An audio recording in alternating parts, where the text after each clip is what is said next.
जय हिंद साथियों।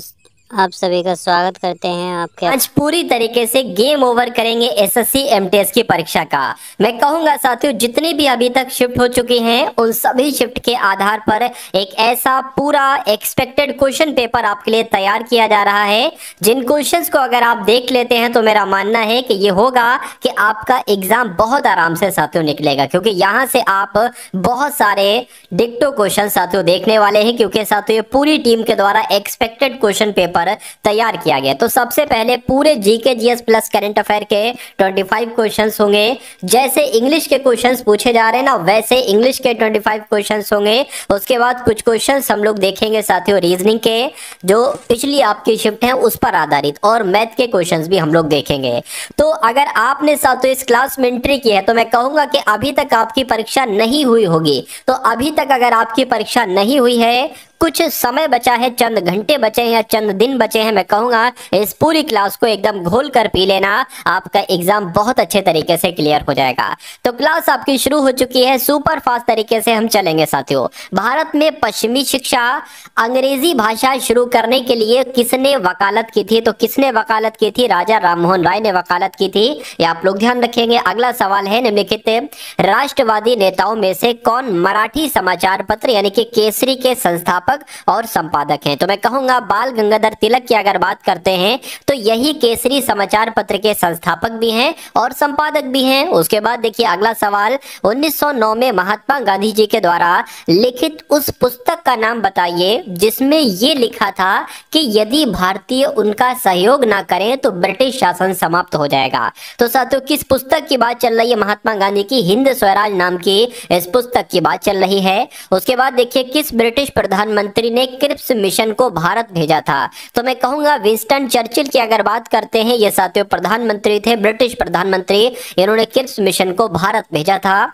नेताजी सुभाष चंद्र बोस ने निम्नलिखित दलों में से किसकी स्थापना की थी? तो आपको मालूम होना चाहिए ऑल इंडिया फॉरवर्ड ब्लॉक का गठन किसने किया था? नेताजी सुभाष चंद्र बोस ने ही किया था। चलिए भाई, उसके बाद देखिए भारतीय संविधान के निर्माण के दौरान निम्नलिखित में से किसने उद्देश्यों के कथन को प्रस्तुत किया था? तो किसने किया था? पंडित जवाहरलाल नेहरू ने साथियों उद्देश्यों के कथन को प्रस्तुत किया था। ये सभी के सभी साथियों एकदम टॉप लेवल के क्वेश्चन हैं, और मैं कहूंगा अगर आप एग्जाम को क्लियर करना चाहते हैं तो आपके लिए साथ चलिए भाई। उसके बाद देखिए कह रहे कि भारतीय संविधान के किस अनुच्छेद के तहत राष्ट्रीय ध्वज फहराने का अधिकार है? तो जो राष्ट्रीय ध्वज फहराने का अधिकार है अनुच्छेद 19 के 1 के तहत है राष्ट्रीय ध्वज फहराने का अधिकार। भारत में महाअभियोग की प्रक्रिया किसके द्वारा उनके पद से नहीं हटाए जा सकते? यानी कि किसकी बात चल रही है? तो मैं कहूंगा प्रधानमंत्री की बात चल रही है। यानी कि भारत में महाअभियोग की प्रक्रिया के द्वारा साथियों मुख्य न्यायाधीश को, चुनाव आयुक्त को, राष्ट्रपति को तो हटाया जा सकता है, लेकिन प्रधानमंत्री को उसके से नहीं हटाया जा सकता है। विश्व की सबसे गहरी झील की अगर बात करें, आपसे पूछा जाएगा कि विश्व की सबसे गहरी झील कौन सी है? तो बैकाल झील ही विश्व की सबसे गहरी झील है। सहारा रेगिस्तान कहां पर है साथियों? तो अफ्रीका, लेकिन दक्षिण अफ्रीका या उत्तरी अफ्रीका? तो मैं कहूंगा साथियों उत्तरी अफ्रीका में सहारा रेगिस्तान है। ये क्वेश्चन इंपॉर्टेंट है और आपके एग्जाम में आएगा। अगला सवाल देखिए कह रहे ज्योग्राफी का शब्द किसके द्वारा गढ़ा गया? तो ज्योग्राफी का शब्द साथियों इरेटोस्थनीज के द्वारा गढ़ा गया। ये आप सभी लोगों को याद रखना है। राइट आंसर आपका डी के साथ जाएगा। कोलेरू झील किस भारतीय राज्य में है? तो मैं कहूंगा कोलेरू झील की अगर बात करें तो ये तो आंध्र प्रदेश में। कहां पर है साथियों? ये आंध्र प्रदेश में है कोलेरू झील। उसके बाद देखिए भारत की दूसरी सबसे लंबी नदी कौन सी है? पहली नदी कौन सी है साथियों? गंगा नदी है, लेकिन भारत की दूसरी सबसे लंबी नदी कौन सी है? गोदावरी नदी है। ये आपको मालूम होना चाहिए। भारत की सबसे लंबी गंगा नदी की लंबाई लगभग 2525 किलोमीटर है, और गोदावरी नदी की लंबाई कितनी है साथियों? 1465 किलोमीटर है। ये दोनों बातें आप लोग ध्यान रखेंगे। अगला सवाल है कह भारत के त्रिचरण नाभिकीय शक्ति कार्यक्रम को स्थापना किसने की थी? तो किसने की थी साथियों? डॉक्टर होमी भाभा ने की थी। ये आप लोग ध्यान रखेंगे। राइट आंसर आपका जाएगा ऑप्शन नंबर ए के साथ। नेक्स्ट नंबर का सवाल है साथियों, अभी तो देखिए शुरुआत है, अभी 25 क्वेश्चंस में करंट अफेयर के सवाल भी आएंगे, उसके अलावा इंग्लिश के सवाल भी आएंगे। तो इन सभी क्वेश्चंस को आप देखिए और अपने एग्जाम को नेस्त नाबूद कीजिए। इनमें से कौन भारतीय वायु क्षेत्र में सुरक्षित कुशल हवाई यातायात एवं वैमानिक संचार सेवाएं प्रदान करने के लिए उत्तरदायी है। तो मैं कहूंगा साथियों किसकी बात चल रही है, भारतीय विमानपत्तन प्राधिकरण की बात चल रही है। ये आपका बिल्कुल करेक्ट आंसर हो जाएगा। राजस्थान का सबसे बड़ा शहर कौन सा है? देखिए राजस्थान की जो राजधानी है ना जयपुर, यही राजस्थान का सबसे बड़ा शहर है। तो जिनका भी आंसर डी बिल्कुल करेक्ट है। हाल ही में भारत के बाहर कहां आईआईटी दिल्ली के नए परिसर का उद्घाटन किया गया है? तो मैं कहूंगा भारत के बाहर कहां पर किया गया है? आबू धाबी में किया गया है। यानी कि भारत के बाहर आबू धाबी, ठीक है ना, आईआईटी दिल्ली के नए परिसर का उद्घाटन किया गया साथियों आबू धाबी में। उसके बाद देखिए कह रहे कि हाल ही में मेजर जनरल जार्किन गैमलिन ने किस राज्य के मुख्य सूचना आयुक्त के रूप में साथियों पदभार संभाला है? तो मैं कहूंगा अरुणाचल प्रदेश आपका बिल्कुल सही जवाब हो जाए, क्योंकि मेजर जनरल जार्किन गैमलिन ने अरुणाचल प्रदेश के मुख्य सूचना आयुक्त के रूप में साथियों बने हैं। अगर आपसे पूछा जाए अरुणाचल प्रदेश के मुख्य सूचना आयुक्त तो कौन बने हैं, तो जनरल जार्किन गैमलिन का नाम आपको बता देना। अगला सवाल है कह रहे कि हाल ही में आईसीसी की चेतावनी के बाद भी रूसी राष्ट्रपति किस देश की यात्रा पर पहुंचे हैं? तो ये किस देश की यात्रा पर पहुंचे हैं साथियों, आप लोग ध्यान रखेंगे, मंगोलिया की यात्रा पर पहुंचे हैं। राइट आंसर आपका भी हो जाएगा। नेक्स्ट नंबर का सवाल है कह रहे कि 12 दिवसीय राष्ट्रीय कैडेट कोर थल सैनिक शिविर कहां पर शुरू हुआ है? तो ये साथियों नई दिल्ली में शुरू हुआ है। कहां पर शुरू हुआ? नई दिल्ली में शुरू हुआ है। किस राज्य विधानसभा में एंटी रेप बिल पास हुआ? ये बहुत इंपॉर्टेंट क्वेश्चन है साथियों।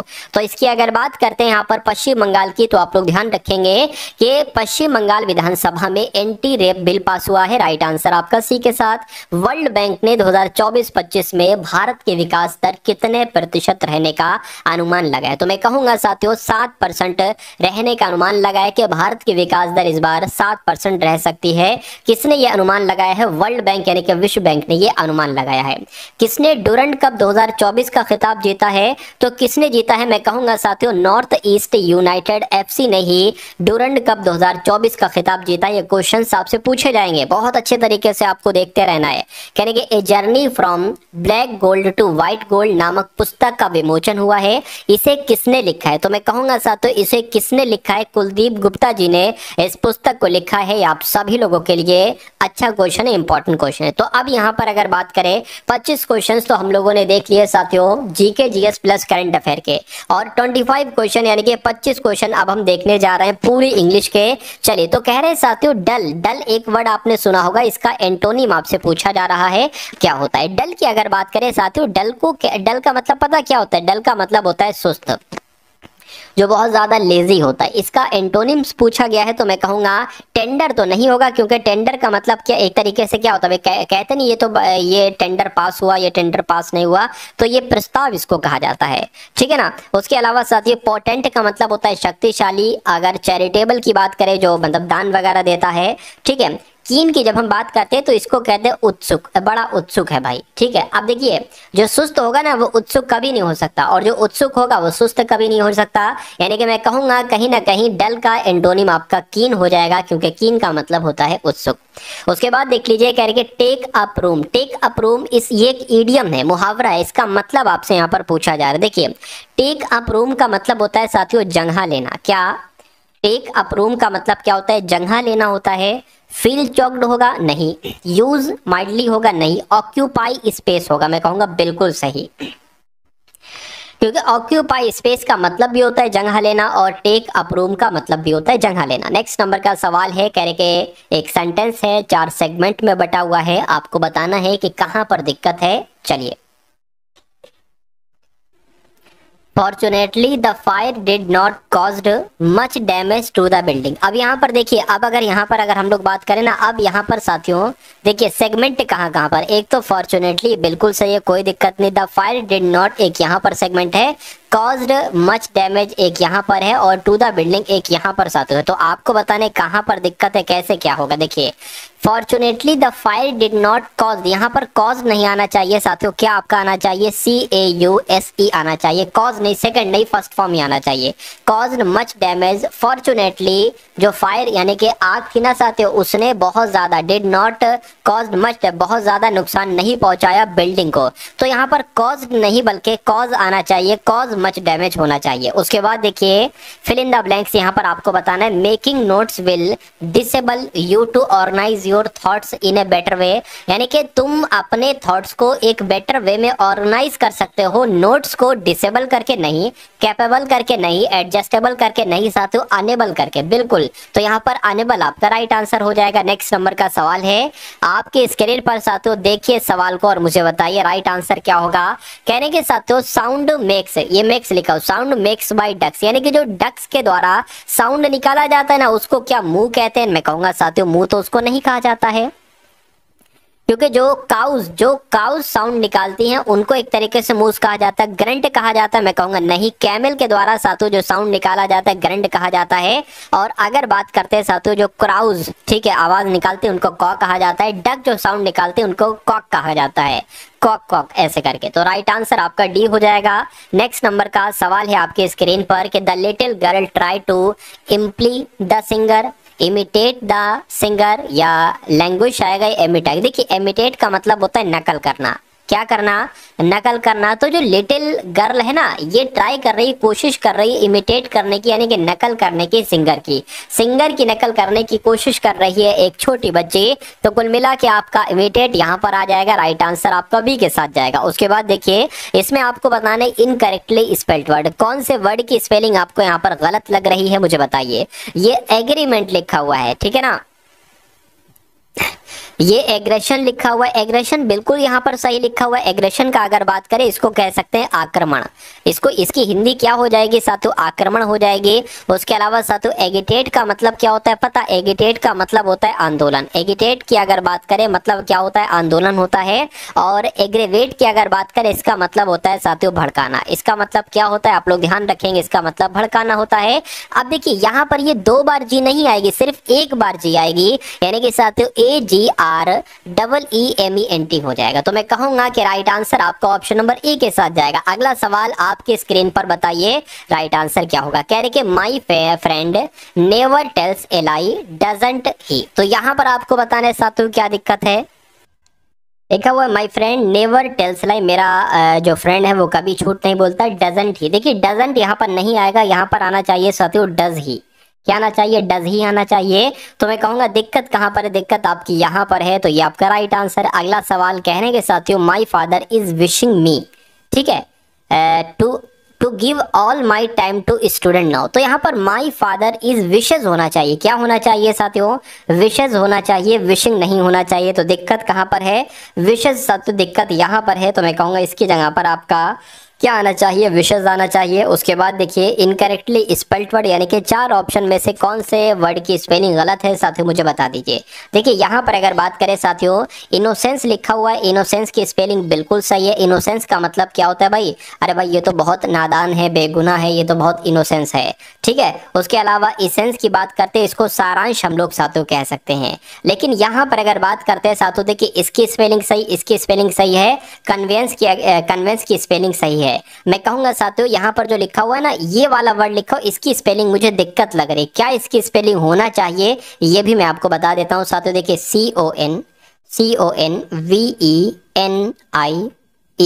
CONVENIENCE होना चाहिए। यहाँ पर क्या है साथियों? यहाँ पर आपका देखिए VE है, NI है, यहाँ पर A है, तो A नहीं होना चाहिए साथियों, E होना चाहिए। तो कुल मिला के आपका राइट आंसर जो हो जाएगा वो ऑप्शन नंबर डी के साथ जाएगा। अब यहाँ पर अगर बात करें इसका मतलब क्या होता है? सुविधाजनक। क्या इसका मतलब होता है? इसका मतलब होता है साथियों सुविधाजनक। चलिए अगला सवाल आपके स्क्रीन पर है, कह रहे कि सिनोनिम बता दीजिए सफिशिएंट का। तो सफिशिएंट की अगर बात करें, सफिशिएंट का मतलब होता है भाई पर्याप्त। क्या पर्याप्त इसका मतलब होता है? तो मैं कहूंगा इसको सिनोनिम्स क्या कहेंगे? इनफ कहेंगे। मैं कहूंगा बिल्कुल साथियों इनफ ही कहेंगे, ठीक है। चलिए अगला सवाल है, कह रहे कि पहाड़ी, ये पहाड़ी लिखा हुआ है, Pahari is the most spoken language, क्योंकि पहाड़ी एक भाषा होती है। पहाड़ी क्या होती है? एक भाषा होती है। Pahari is the most spoken language in Himachal Pradesh, बहुत ज़्यादा हिमाचल प्रदेश में बोली जाने वाली भाषा है। तो मैं कहूँगा साथियों यहाँ पर अगर बात करें ना, यहाँ पर अगर बात करें साथियों एक खाली जगह है यहाँ पर, तो आपको बताने कि क्विकली आएगा, केयरफुल्ली आएगा, या स्ट्रिक्टली आएगा, कॉमनली आना चाहिए। Pahari is the most commonly spoken language in Himachal Pradesh. यहाँ पर देखिए साथियों वन वर्ड सब्स्टिट्यूशन है, और वन वर्ड सब्स्टिट्यूशन की अगर बात करें, कह रहे कि the system of money used in A popular country, यानी कि किसी कंट्री में जो मनी वगैरह चलती ना उसको वहां की क्या कही जाती है, एसेट कहा जाता है या करेंसी या वैलेंसी या बुलियन। मैं कहूंगा साथियों उसको तो करेंसी कहा जाता है, इसलिए राइट आंसर आपका ऑप्शन नंबर बी हो जाएगा। उसके बाद देखिए अगला सवाल है, अब आपको साथियों बताना है एंटोनिम्स किसका, पसेस का, यानी कि पसेस की अगर बात करते हैं, पसेस का मतलब क्या होता है, पसेस का मतलब होता है साथियों किसी को भी अधिकार में लेना, क्या किसी को अधिकार में रखना, एक तरीके से क्या कहलाया जाता है, पसेस कहलाया जाता है। इसका आपको एंटोनिम्स बताना है तो मैं कहूंगा साथियों रिलीज करना। रिलीज करने का मतलब किसी को छोड़ देना, किसी को मुक्त कर देना, तो मैं कहूंगा पसेस का एंटोनिम्स आपका क्या हो जाएगा, रिलीज हो जाएगा। आंसर आपका बी के साथ जाएगा, बी के साथ नहीं बल्कि ए के साथ जाएगा। उसके बाद देखिए करके सिनोनिम आपको बताना है लेथल का। तो यहाँ पर अगर साथियों बात करें लेथल का मतलब क्या होता है, लेथल का मतलब होता है साथियों घातक, क्या इसका मतलब होता है साथियों घातक। तो किसका और मतलब घातक होता है, मैं कहूंगा लेजी तो नहीं होगा लेकिन फैटल का मतलब भी कहीं ना कहीं घातक होता है। तो लेथल का सिनोनिम क्या हो जाएगा, फैटल हो जाएगा। आंसर आपका जाएगा ऑप्शन नंबर बी के साथ। नेक्स्ट नंबर का सवाल है वन वर्ड सब्स्टिट्यूशन आपसे पूछा जा रहा है, कह रहे कि short and form of word, यानी कि किसी भी वर्ड की जो शॉर्ट एंड फॉर्म होती है ना उसको साथियों क्या कहा जाता है, मुझे बताए। उसको एब्रीविएशन कहा जाता है। क्या कहा जाता है साथियों, उसको एब्रीविएशन कहा जाता है। मतलब एब्रीविएशन का मतलब होता है कोई चीज शॉर्ट में लिख देना, ठीक है, कोई चीज शॉर्ट में लिख देना, इसको मैं कह सकता हूँ short and form of a word. Answer आपका एब्रीविएशन के साथ जाएगा। उसके बाद देखिए डेनाई की जब हम बात करते हैं तो डेनाई का आपसे एंटोनिम्स यहाँ पर पूछा जा रहा है। डेनाई का मतलब क्या होता है, मना करना। डेनाई का मतलब क्या होता है साथियों, मना करना होता है। तो इसके अगर एंटोनिम्स की बात करें तो मैं कहूंगा एग्री का मतलब तो स्वीकार करना होता है। तो कहीं ना कहीं साथियों डेनाई का एंटोनिम्स क्या बैठेगा, एग्री बनेगा। यही आपका बिल्कुल सही जवाब है। चलिए अब उसके बाद देख लीजिए नेक्स्ट नंबर का सवाल है, कह रहे कि Mona is from Paris, she has live there all her life.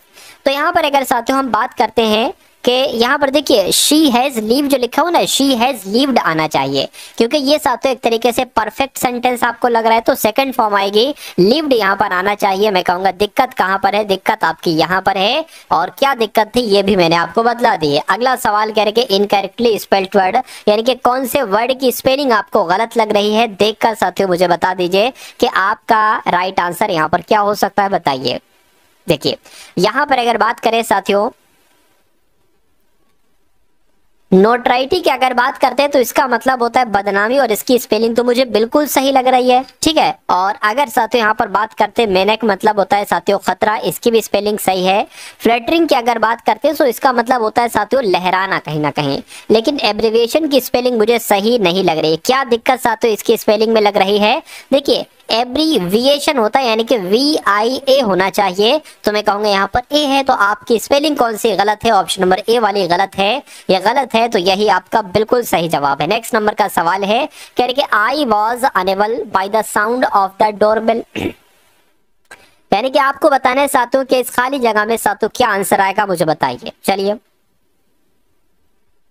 देखिए आई वॉज में क्या हो गया, जो डोरबेल की साउंड है ना इसको एक तरीके से इससे मैं क्या हो गया, मैं अनेबल हो गया, इससे नहीं, मैं ऑकेंड हो गया। ऑकेंड का मतलब होता है साथियों जागना, मैं जाग गया, मैं जाग गया डोरबेल से। तो मैं कहूंगा यहाँ पर ऑकेंड आ जाना चाहिए, इसलिए सही जवाब आपका ऑप्शन नंबर बी के साथ जाएगा। नेक्स्ट नंबर का सवाल है, कह रहे कि वन वर्ड सब्स्टिट्यूशन है और कह रहे कि फर्स्ट शो ऑफ ए फिल्म और थिएटर, यानी कि अगर थिएटर का फर्स्ट शो है या थिएटर का फर्स्ट फिल्म है तो उसको क्या कहा जाता है, उसको प्रीमियर कहा जाता है। आप लोग ध्यान रखेंगे आपके एग्जाम में साथियों ये सवाल पूछा जा सकता है। उसके बाद देखिए अब यहाँ पर आपको बताना है, 4 सेगमेंट आपको दिए गए, it was cold and we still और वेंट स्विमिंग। तो आपको बताने की दिक्कत साथियों कहां पर आपको लग रही है, मुझे बताइए। देखिए इट वाज कोल्ड ये ठंडा है, लेकिन फिर भी वी स्टिल वेंट स्विमिंग, वो क्या करने गया, वो स्विमिंग करने गया। तो यहाँ पर और नहीं आना चाहिए, यहाँ पर साथियों येट आ जाना चाहिए, इसलिए क्योंकि येट का मतलब क्या होता है साथियों, फिर भी क्या पानी ठंडा है फिर भी वो नहाने गया,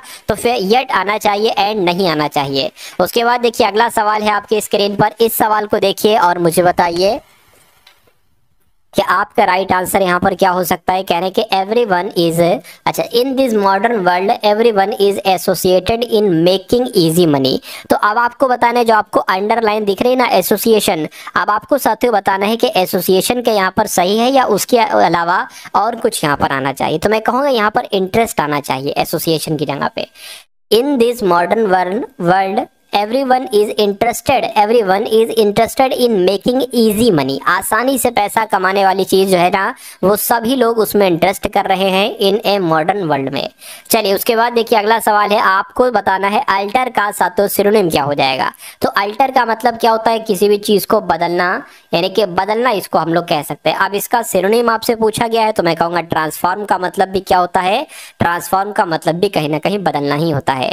गेट आउट ऑफ हैंड, अगर इसकी बात करते हैं साथियों, हाथ से निकलना, गेट आउट ऑफ हैंड यानी कि कहते हैं भाई ये तो हाथ से निकल गया, ठीक है, ये तो हाथ से निकल गया। तो अब यहां पर आपसे पूछा जा रहा है कि गेट आउट ऑफ हैंड इसको इंग्लिश में क्या कहेंगे, तो लॉस कंट्रोल कहेंगे। इसलिए सही जवाब आपका ऑप्शन नंबर सी के साथ जाएगा। तो यहाँ पर साथियों आपके सामने रीजनिंग के क्वेश्चन शुरू हो चुके हैं। सभी के सभी रीजनिंग के एकदम टॉप लेवल के मैंने क्वेश्चंस लिए हैं। तो रीजनिंग का पहला सवाल है, कहा जा रहा है साथियों सबसे पहले 15 है, उसके बाद 16 है, उसके बाद 20 आ गया, उसके बाद साथियों 47 आ गया, उसके बाद 303 आ गया। तो आपको बताने कि उसके बाद यहाँ पर कौन सा नंबर आएगा। देखिए यहाँ पर अगर बात करें ना, सबसे पहले आप लोगों को भी समझ में आ रहा होगा कि यहाँ पर एक बड़ा है, 16 से 20 हुआ है तो साथियों कितना बड़ा है, 4 बड़ा है, और 20 से 47 हुआ है तो 27 बड़ा है, और यहाँ से कितना बड़ा है, अगर हम 303 में से साथियों 47 को घटाएंगे तो ये आपका 6 आ गया, ये साथियों 5 आ गया, ये आपका 2 आ गया। तो अब आपको बताना है कि 303 में कितना प्लस करे कि ये नंबर हमें मिल जाए।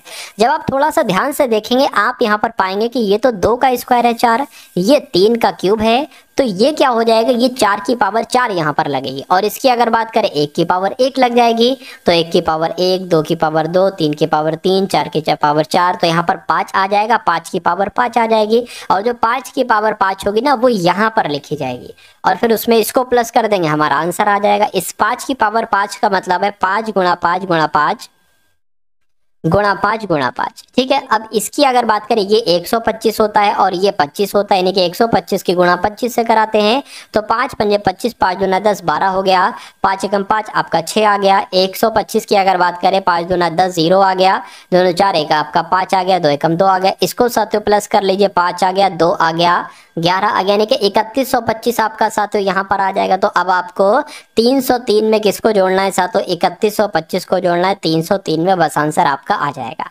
चलिए कोई दिक्कत नहीं साथियों, तो 3428 आया है, 3428 आपका यहाँ पर आ जाएगा, और 3428 कौन से ऑप्शन में है, ऑप्शन नंबर बी वाले में है। उसके बाद देखिए नेक्स्ट नंबर का साथियों सवाल है आपके स्क्रीन पर, इस सवाल को देखिए और मुझे बताइए कि आपका राइट आंसर यहाँ पर क्या होगा। कह रहे कि इलायची, मसाले और धनिये के बीज। देखिए ये जो है ना, ये धनिये के बीज, इलायची, ये सब मसाले ही तो हैं, तो ये अगर बात करें ये मसाले हो गए, ये क्या हो गए, ये मसाले हो गए। इलायची भी एक साथियों मसाला है और धनिये के बीज भी एक मसाला है, तो ये अलग अलग ऐसे करके बन जाएंगे, और ऐसे कौन से ऑप्शन में है, ऑप्शन नंबर बी वाले में। उसके बाद देखिए नेक्स्ट नंबर का साथियों सवाल है आपके स्क्रीन पर, देखिए और मुझे बताइए। कह रहे कि 5 व्यक्ति हैं, उत्तर दिशा की ओर अभिमुख होकर एक पंक्ति में बैठे हैं, पंक्ति में दोनों छोरों पर ड्राइवर और इलेक्ट्रीशियन बैठे हैं। तो साथियों कितने लोग हैं, 5 लोग हैं। यहाँ पर हम 5 लोग की जगह बना लेते, 1 2 3 4 और एक ये 5। कह रहे कि पंक्ति के दोनों छोरों पर ड्राइवर और इलेक्ट्रीशियन बैठे हैं। तो अगर सपोज दैट मान लीजिए ड्राइवर हम यहाँ पर बैठा ले और इलेक्ट्रीशियन हम साथियों यहाँ पर बैठा दें, यानी कि प्लम्बर ठीक बढ़ई के दाईं ओर पड़ोस में बैठा है, पता नहीं अभी बढ़ई कहाँ पर बैठा है तो इसको स्किप करो। मैकेनिक ठीक इलेक्ट्रीशियन के बाईं ओर बैठा है, तो साथियों इलेक्ट्रीशियन के बाईं ओर कौन बैठा है, मैकेनिक बैठा है। अब ये भी बात क्लियर हो गई कि साथियों इलेक्ट्रीशियन यहाँ पर नहीं बैठेगा, वो यहीं पर ही बैठेगा। चलिए मैकेनिक ठीक इलेक्ट्रीशियन के बाईं ओर पड़ोस में बैठा है, बढ़ई ठीक ड्राइवर के और प्लम्बर के बीच में, यानी कि प्लम्बर यहाँ पर आएगा। प्लम्बर क्या कहा गया है, बढ़ई जो है ना, बढ़ई ये आपका हो गया बढ़ई, बढ़ई ठीक ड्राइवर और प्लम्बर के बीच में बैठा है। तो 5 लोग थे, 5 लोग बैठ गए। कह रहे कि इनमें से कौन पंक्ति के मध्य में बैठा है, तो पंक्ति के मध्य में पी बैठा है, पी का मतलब क्या, प्लम्बर है। तो मैं कहूंगा क्या प्लम्बर आपका राइट आंसर होगा। बिल्कुल साथियों प्लम्बर आपका बिल्कुल सही और सटीक जवाब हो जाएगा। उसके बाद देखिए अगला सवाल है, यहाँ पर अगर बात करें साथियों, खाली जगह एन एम एन, फिर खाली जगह एम, फिर 2 बार ये खाली जगह है, 2 बार खाली जगह n, खाली जगह mn, खाली जगह nn। तो आपको बताने के साथियों खाली जगह में कौन कौन से लेटर्स आएंगे, काउंट करिए ज़रा। 1 2 3 4 5 6 7 8 9 10 11 12 13 14 15, यानी कि 15 साथियों बनना है। तो मैं कहूँगा 5 5 का पेयर बनेगा। 1 2 3 4 5 ये हो गया, 1 2 3 4 5 ये हो गया, 1 2 3 4 5 हो गया। आप देख रहे हैं अंत में 2 बार n आया है, तो यहाँ पर एक n आ जाएगा, यहाँ पर भी एक n आ जाएगा, शुरू में m आया है तो m हो गया। m n m n n m n m और n n m n m और n n। आपने क्या क्या लिखा है, आपने m लिखा है, आपने n लिखा है, फिर n लिखा है, m लिखा है, फिर m लिखा है और फिर साथियों आपने m लिखा है। तो ऐसा कहाँ पर लिखा हुआ है m n n m m m, कहाँ पर ऐसा लिखा हुआ मुझे बताइए साथियों।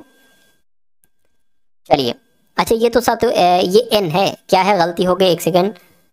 देखिए ये जो है ना ये n यहाँ पर आएगा, कैसे n यहाँ पर आएगा देख लीजिए, ये n है ना, ये n है। तो ऐसा तो साथियों ऑप्शन नंबर ए में आपको और हमें नजर आ रहा है और यही आपका बिल्कुल करेक्ट आंसर हो जाएगा। उसके बाद देखिए अगला सवाल है, कहा जा रहा है कि WHALE को 25103147 लिखा जाता है, तो SHARK को क्या लिखा जाएगा मुझे बताइए। चलिए देखिए यहाँ पर अगर साथियों हम बात करें ना, जैसे कि जो W होता है वो किस पर आता है, वो 23 पर आता है, और H 8 पर आता है, A 1 पर आता है, L 12 पर आता है, E 5 पर आता है। यहाँ पर किया गया है मेरे हिसाब से, जैसे कि 23 है ना, तो 23 को 2 बढ़ा दिया गया 25 हो गया, और फिर 8 में 2 बढ़ा दिया गया साथियों 10 हो गया। उसी प्रकार 1 में 2 बढ़ाया गया 3 हो गया, और 12 में 2 बढ़ाया गया 14 हो गया, 5 में 2 बढ़ाया गया 7 हो गया। तो यहीं पर सेम टू सेम ये चीज़ लगेगी, यानी कि सब में 2 बढ़ाया जा रहा है। तो S होता है 19 पर, H होता है 8 पर, A होता है 1 पर, R होता है 18 पर, K होता है 11 पर। जब 2 इसमें बढ़ाएंगे तो ये 21 आ जाएगा, यानी कि ये 21 हो जाएगा, हो सकता हो ये हो। 8 में बढ़ाएंगे 10 हो गया, 10 ये आ गया, और 1 में जब 2 बढ़ाएंगे तो ये 3 आ गया। उसके बाद 18 में 2 बढ़ाएंगे तो 20 आएगा, और 11 में 2 बढ़ाएंगे तो 13 आएगा, यानी कि आंसर आपका जाएगा ऑप्शन नंबर बी के साथ। अगला सवाल आपके स्क्रीन पर देखिए इस सवाल को साथियों और मुझे बताइए कि आपका राइट आंसर क्या होगा। कह रहे कि हिरनी का जो संबंध मृग शावक से है, मुर्गी का वही संबंध साथियों किससे होगा मुझे बताइए। तो देखिए जिस प्रकार हिरनी के बच्चे को मृग शावक कहा जाता है, उसी प्रकार मुर्गी के बच्चे को क्या कहा जाएगा, चूजा कहा जाएगा, चूजे कहा जाएगा, इसलिए सही जवाब आपका बी हो जाएगा। अगला सवाल देखिए, अब यहाँ पर अगर बात करें, कह रहे हैं कि दिए गए विकल्पों में से उस आकृति को चयनित करें जो निम्नलिखित श्रृंखला में प्रश्नवाचक चिन्ह के स्थान पर आ सकती है। कहाँ पर आ सकती है, यहाँ पर आ सकती है। देखिए अभी इसका मुंह नीचे की तरफ है, अब उसका मुंह पश्चिम की तरफ हो गया, फिर उत्तर की तरफ हो गया, तो जाहिर सी बात है अब इसका मुंह दक्षिण की तरफ होगा। क्या इसमें दक्षिण की तरफ है, नहीं। क्या इसमें दक्षिण की तरफ है, नहीं। क्या इसमें सॉरी दक्षिण की तरफ नहीं, पूर्व की तरफ, इसमें भाई दक्षिण की तरफ हो गया। देखिए फिर से मैं आपको बता देता हूँ, दक्षिण ये हो गया, ये आपका पूर्व हो गया, ये पश्चिम हो गया, ये आपका उत्तर हो गया। तो अभी इसका दक्षिण है, दक्षिण में हो चुका है, पूर्व पश्चिम में हो चुका है, उत्तर में हो चुका है, बचा क्या, पूर्व बचाना साथियों। तो पूर्व की तरफ इसमें मुंह नहीं है, इसमें नहीं है, पूर्व की तरफ इसमें मुंह है, इसलिए आंसर आपका जाएगा ऑप्शन नंबर डी के साथ। नेक्स्ट नंबर का सवाल है, देखिए इस सवाल को और मुझे बताइए कि आपका राइट आंसर साथियों क्या होगा। यानी कि अमित कह रहा है कि वह अपने पिता के इकलौते भाई, अब देखिए अमित मान लीजिए आप है, आप कह रहे हैं या हम अमित हैं, अमित कह रहे हैं कि अपने पिता, यानी कि अमित के कौन हो गए साथियों, अमित के ये पिता हो गए। अमित कह रहे हैं कि वो अपने पिता के इकलौते भाई, इकलौते भाई इसके कौन होंगे, चाचा हो जाएंगे। इकलौते भाई के पुत्र, इकलौते भाई के पुत्र की माँ, इकलौते भाई की पुत्र की माँ, ठीक है, यानी कि इसकी ये माँ हो गई, पत्नी हो गई, की सास, इसकी सास कौन होगी पता, इनकी सास कौन होंगी, दादी होंगी। अरे भाई अमित की दादी ही तो होंगी इनकी सास, ठीक है। तो अमित की मुलाकात किससे हुई है, तो साथियों दादी से हुई, इसलिए दादी आपका राइट आंसर यहाँ पर हो जाएगा। उसके बाद देखिए नेक्स्ट नंबर का सवाल है आपके स्क्रीन पर, सवाल को देखिए और मुझे बताइए, नंबर सीरीज वाला सवाल है। कहने के साथ सबसे पहले यहाँ पर 3 आया है, फिर 6 आया है, फिर 18 आ गया है, फिर 90 आया है, फिर 630 आया है। तो आपको बताना है कि यहाँ पर कौन सा नंबर आएगा। देखिए अगर बात करें साथियों 2 से गुणा कर दे तो 6 हो जाएगा, 3 से गुणा कर दे साथियों 18 हो जाएगा, 5 से गुणा करना पड़ेगी। अब यहाँ पर किससे, 9 पंजे 45, 9 छंग 54, 9 सत्ते 63, तो यहाँ पर साथियों 7 से गुणा कराना पड़ेगी। तो 2 3 5 7, अब कितना आ जाएगा, या अभाज्य संख्याओं का क्रम चल रहा है तो मैं कहूँगा 11 आ जाएगा। तो साथियों 630 की गुणा 11 से होगी, क्या आ जाएगा साथियों, मैं आपको बता देता हूँ। 3 आ गया, 9 आ गया, 6 आ गया, यानी कि 6930 यहाँ पर आ जाएगा। तो 6930 के आपका आंसर हो जाएगा। मैं कहूँगा बिल्कुल आपका आंसर यही हो जाएगा। चलिए, तो जिनका भी आंसर ऑप्शन नंबर ए है बिल्कुल करेक्ट है।